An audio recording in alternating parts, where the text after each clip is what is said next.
Início ao curso básico sobre as leis de Hammer e a nova medicina germânica.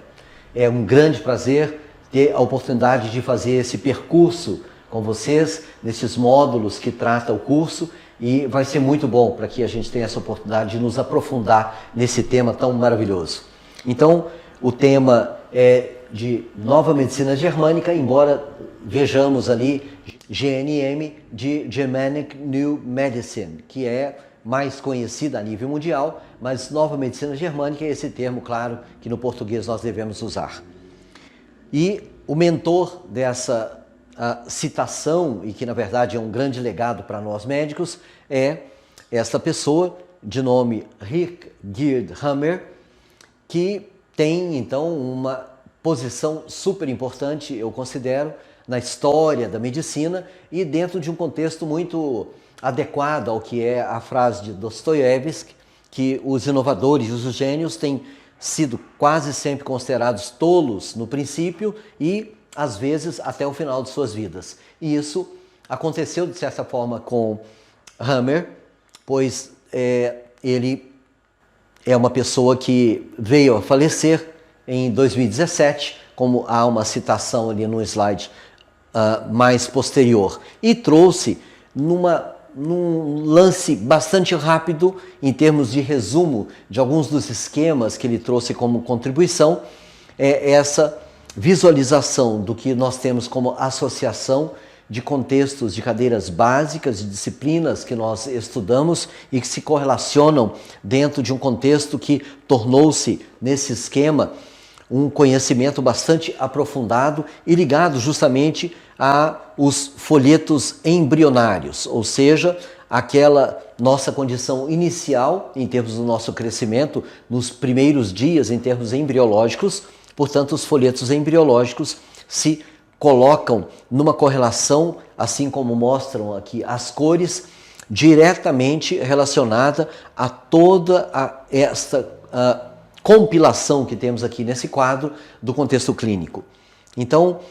para citar um pouco esse mesmo contexto, nós temos aí essa figura de uma imagem de uma pessoa num estado de temor, num estado de pavor, e é justamente essa condição que muitas vezes nós, seres humanos, nos colocamos diante de determinadas situações súbitas e inéditas que nos deixam apavorados, assustados. E é justamente aí quando nós deflagramos processos que se tornam o que nós conhecemos como as enfermidades, as patologias.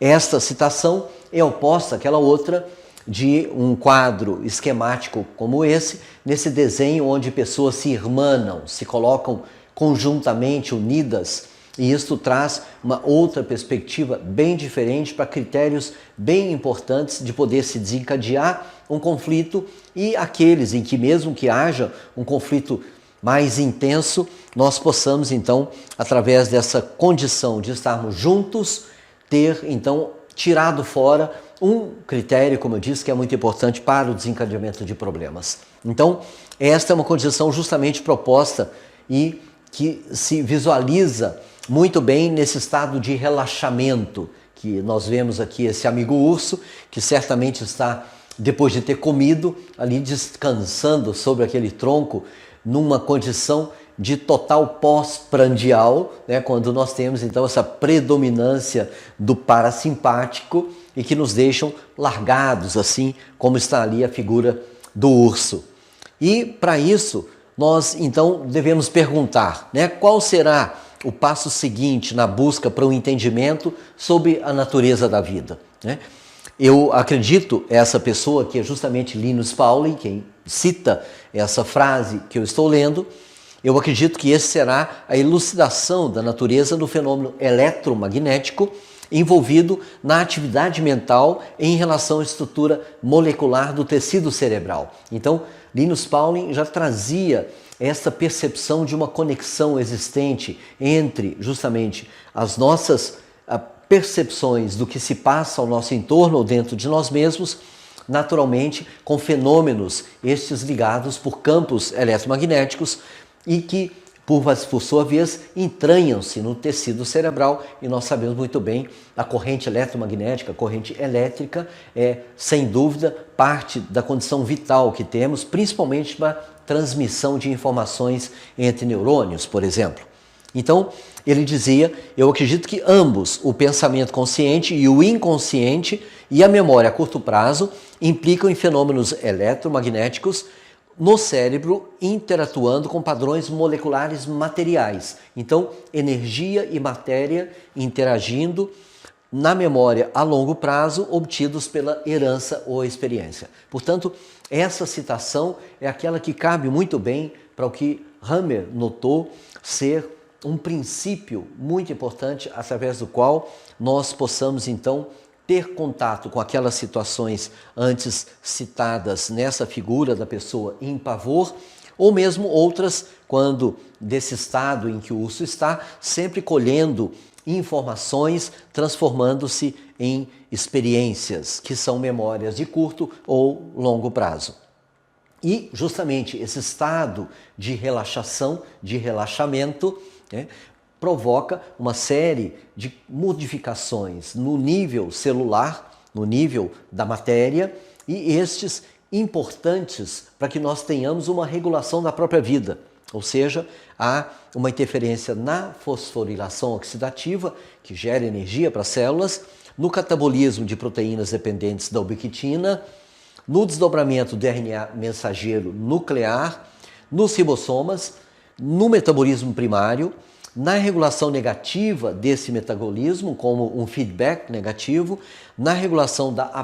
apoptose, justamente da morte celular, na regulação do IKB quinasa e também da cascata do NF-kappa-beta, que são justamente as cascatas de processo inflamatório que tem essa condição regulatória pelo estado de relaxamento, né? Na atividade do tipo cisteína e endopeptidasa e também no processamento de antígenos, já tocando no aspecto imunológico. Então, nós temos todo esse modo de regular, de se modificar perante justamente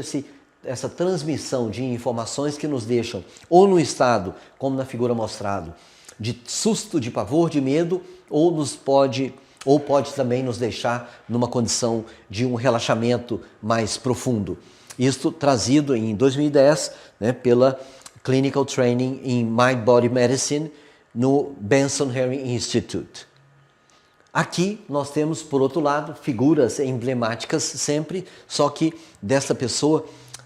saindo para um campo escuro com uma lâmpada, com uma referência de luz, justamente nessa menção para que nós, nesse sentido aqui, possamos trazer luz a esta escuridão, trazer informação onde há ignorância, para que nós então possamos conhecer mais aprofundadamente os fenômenos da natureza e, é claro, aqueles que implicam de um modo bem intrínseco, bem específico com a nossa saúde. O que Hammer pôde fazer de uma maneira esplêndida, como eu vou ter a oportunidade de compartilhar com vocês, né? Então, como eu havia dito, aqui estamos para o curso básico sobre as leis de Hammer e a nova medicina germânica, para então termos a oportunidade de que vocês conheçam passo a passo este conteúdo com as suas respectivas leis, como é ali trazido, e a prática, trazido esses conteúdos para o nosso dia a dia. Numa definição, a nova medicina germânica, então, é uma nova concepção de medicina fundamentada em 5 leis biológicas descobertas empiricamente que podem ser aplicadas em um sentido estritamente científico, isso fundamental de ser citado, e a todos e a cada um de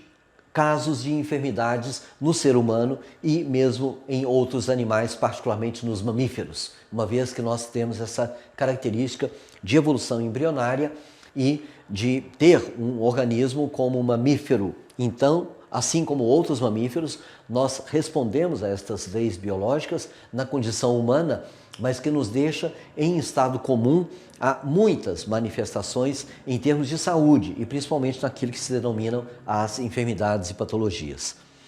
Hammer, ele nasceu na Frísia, Alemanha,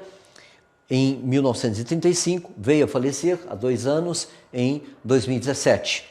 na Noruega. Ele foi doutor em medicina, doutorou-se justamente com uma tese sobre a nova medicina germânica, mas já era um especialista em medicina interna e também mestre em teologia. Portanto, essa formação de Hammer deu a ele uma base muito interessante para que ele pudesse ter uma certa facilidade, vamos dizer, de perceber algumas informações, tanto no termo estritamente científico da sua formação médica, assim como também na vivência com as pessoas, a partir da sua própria história, mas que principalmente deu a ele a oportunidade de conhecer o ser humano em um aspecto mais simbológico, em um aspecto mais aprofundado na sua condição existencial. E foi realmente muito importante para que ele pudesse se caracterizar como alguém que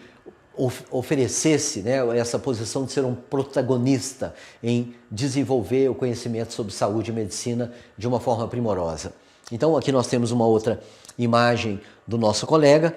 e a imagem de Dirk Hammer, que foi seu filho, este de uma brevidade ainda maior da sua estada aqui entre nós, nasceu em 1959 e faleceu em 1978, justamente numa situação em que dá-se aí a semente do que veio a ser a nova medicina germânica. Dirk era jovem, aos seus 27 anos, e tinha então essa perspectiva de uma vida pela frente, quando foi atingido por uma bala perdida enquanto dormia num barco na costa da Itália, que deixou-o em coma por cerca de 3 meses e veio a falecer.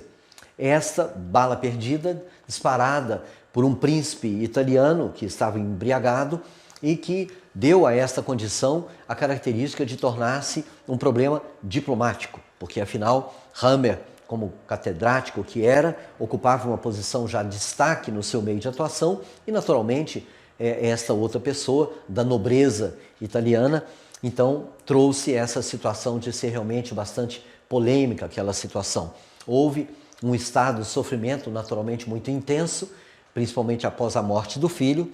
e interessantemente, alguns meses depois, eles, tanto a sua esposa, assim como o próprio Hammer, vieram a evoluir com problemas de saúde, problemas sérios. Efetivamente, ela evoluiu com câncer de ovário e Hammer evoluiu com câncer de testículo. Isso chamou muito a atenção dele à época, pois era uma pessoa rígida, uma pessoa saudável e também a sua mulher. E isso fez com que ele refletisse bastante e procurasse investigar, afinal, por que isso teria acontecido e justamente no que aparentemente seria uma coincidência entre a morte do filho e a incidência, né, o aparecimento daquela patologia tão grave tanto nele quanto na esposa. Então, isso fez com que ele aprofundasse os seus estudos no campo médico e revisse tanto a sua própria história, assim como histórias de pacientes que ele acompanhava à época, pacientes oncológicos, dando margem, então, ao longo da década de 80, à evolução de um conhecimento muito refinado, muito detalhado, completo no sentido coerente, estritamente científico, como vimos, empiricamente descoberto, pesquisado, ou seja, por verificações, por constatações, por tentativa e erro nesse sentido de elucidar as histórias clínicas na conjunção com exames complementares, fazendo com que houvesse uma constatação, uma elucidação de natureza científica que Hammer pôde nos apresentar, sendo a nova medicina germânica. Então, as 5 leis biológicas trazidas por Hammer são justamente, por denominação, a lei férrea do câncer, aquela que inicia a enfermidade, no entendimento que possa se contextualizar.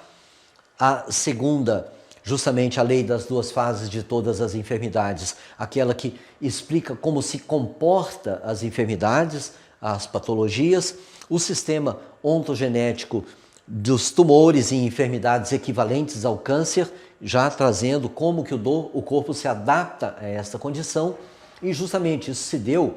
pelo câncer, porque foi através do que, em sua própria saúde, Hammer teve a oportunidade de estudar. Isso se deu também, naturalmente, em termos da sua esposa. Ela, depois de um período de tratamento, veio a falecer. ele, depois de um período de tratamento, abandonou o tratamento convencional, estipulado à época, e passou então a operar em si próprio esse conhecimento que ele foi adquirindo e curou-se. Tanto que ele veio a falecer recentemente por uma outra causa completamente diferente do que teria sido a evolução do próprio câncer. Portanto, Hammer trouxe essa condição de chamar a atenção quanto ao câncer apenas de ter sido o elo pelo qual ele começou os seus estudos e, por isso mesmo, de doenças equivalentes ao câncer. E, particularmente na segunda lei, melhor dizendo, nós temos isso muito claramente estabelecido, como que as enfermidades, as patologias, trafegam por curso de uma história natural de uma maneira a respeitar leis biológicas, como é o caso da segunda lei. A quarta lei, que traz então o sistema ontogenético dos micróbios e ao mesmo tempo filogenético, em termos da nossa herança como espécie, e dá-nos oportunidade, portanto, de perceber qual a participação dos micro-organismos nessa condição do que é de adoecermos e termos, então, a evolução dentro das condições patológicas que as enfermidades se apresentam. E a quinta lei, chamada quintessência, que é uma explicação, afinal, do porquê ficamos doentes, nessa concepção do que é ficar doente, do que é ter um estado de diminuição ou ausência de saúde, como é entendido de um modo mais convencional dentro do atual paradigma médico e que não é da mesma forma vista dentro da nova medicina germânica. Bom, esta situação custou a Hammer uma trajetória bastante árdua. Depois, então, de finalizados os seus estudos, o que se apresentou na forma de uma tese de doutorado, ele teve essa tese negada na maioria das grandes universidades europeias, só mesmo no leste europeu é que ele deu conta de que a sua tese fosse analisada e foi, então, constatada a veracidade, a cientificidade daquele trabalho. No entanto, ele sofreu fortes pressões pela academia, pela comunidade médica, e foi obrigado a posicionar-se de modo tal a abrir mão do conhecimento que ele apresentava ou abrir mão do seu título como médico. Ele então abriu mão do seu título como médico e passou então a defender essa tese que ele tinha evoluído. Infelizmente tornou-se um dito charlatão, esteve preso durante alguns anos, por 2 vezes, inclusive na Espanha e na França, e tendo sido, portanto, proibido da prática da medicina como um todo e, é claro, da sua proposta como a nova medicina germânica, sendo um meio aquele pelo qual nós possamos entender patologias, entender enfermidades, entender doentes, entender saúde e doença e, infelizmente, num estado de isolamento, ele exilou-se na Noruega e lá permaneceu até o fim da sua vida em 2017, como eu já citei. Então, hoje, particularmente nessa aula inaugural, nós vamos abordar a primeira e a segunda lei, para que nós tenhamos, então, o início dessa trajetória já sendo mais detalhado. A primeira lei, a lei férrea do câncer, é composta por alguns critérios, esses requisitos para que nós possamos caracterizar, então, que essa lei esteja operando. O primeiro destes diz respeito à enfermidade e que desenvolve numa sigla aqui determinada SBS, que é um programa especial da natureza com pleno sentido biológico ou com especial sentido biológico. Tem sua origem numa outra sigla que nós vamos também usar bastante, a DHS, que é a Dirkhammer Syndrome, a síndrome de Dirkhammer, que ele então homenageou o seu filho ao denominar esse ponto crucial da deflagração de um conflito como sendo um impacto, ou seja, um choque conflitivo que tem estas características de ser então algo muito grave, hiperagudo ou dramático, de ser vivido em isolamento, como eu mostrei na figura introdutória lá atrás, quando apareceu aquela pintura então de uma pessoa apavorada, em contrapartida àquele desenho esquemático das pessoas irmanadas, tendo então uma condição protetora em relação aos impactos que podem nos acometer. E totalmente inesperado. Então, quando atingimos esses critérios de ter essas características, os eventos, nós então temos o que possa ser aquilo que venha afetar, interessantemente, de uma maneira simultânea, os 3 níveis da psique, do cérebro e do órgão, ou função, ou segmento afetado. Este comandado, naturalmente, por uma localização no cérebro, que por sua vez responde a uma percepção na psique. Então, esse é o primeiro critério que nós devemos considerar e que é visto aqui de uma forma esquemática, né, numa condição aquela onde nós temos algo que subitamente pode ocorrer em uma dada situação, num estado de velocidade, mas que continua sendo uma fonte de dados para o cérebro e a psique no registro de uma situação, assim como podemos ter também numa outra imagem, como dessa pessoa andando ao lado de um carro estacionado. São também movimentos mais tranquilos, mais lentos, mas que, diante de uma situação inesperada, nós podemos mais ainda registrar elementos, fatores presentes nesse ambiente e que, de novo, dá uma característica de reconhecimento para o subconsciente de uma situação que inesperadamente vem a ocorrer. Por muito tempo, tinha-se pensado que nomear emoções é uma das melhores maneiras de manejar experiências emocionais negativas. Esta, uma citação de um contexto científico da Universidade da Califórnia, para então traduzir essa condição, que é de uma fonte de trabalho que está aqui colocada em inglês: Putting feelings into words affect labeling disrupt amygdala activity in response to effective stimuli. Ou seja, né, colocando sentimentos em palavras, quando nós expressamos os nossos sentimentos, então quando nós nomeamos sentimentos, não tanto emoções, nós então afetamos a amígdala, que é essa localização no nosso assoalho, né, cerebral, onde temos então essa conexão das percepções, das emoções, uma conexão com comandos cerebrais, principalmente comandos básicos de sobrevivência, né? Então, essa resposta afetiva estimulada, quando nós compartilhamos, é algo que se diferencia de uma maneira melhor do que aquela de simplesmente nomear emoções. Então, a nossa expressão natural de compartilhamento é mais efetiva e mais estimulante de reações afetivas do que apenas dar nomes a emoções.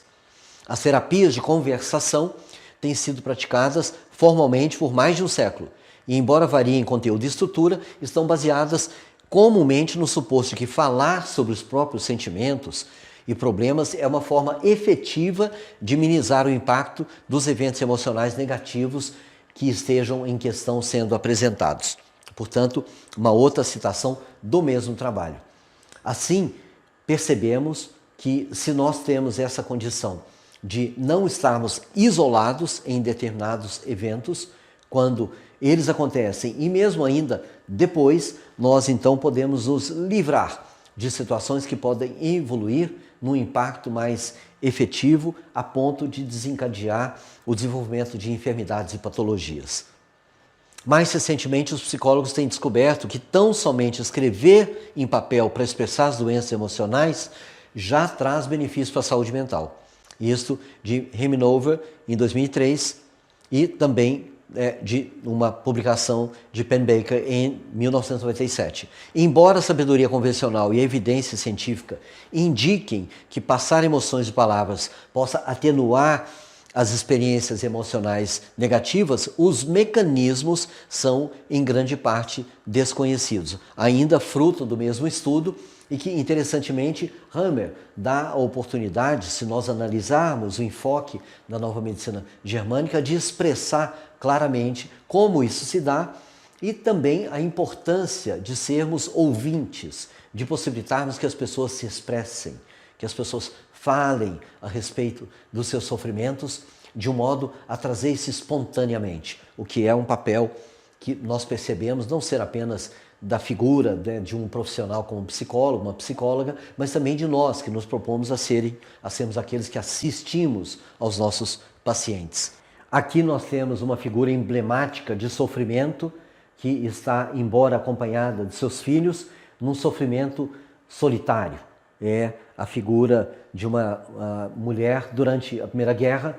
e que traz então essa imagem de isolamento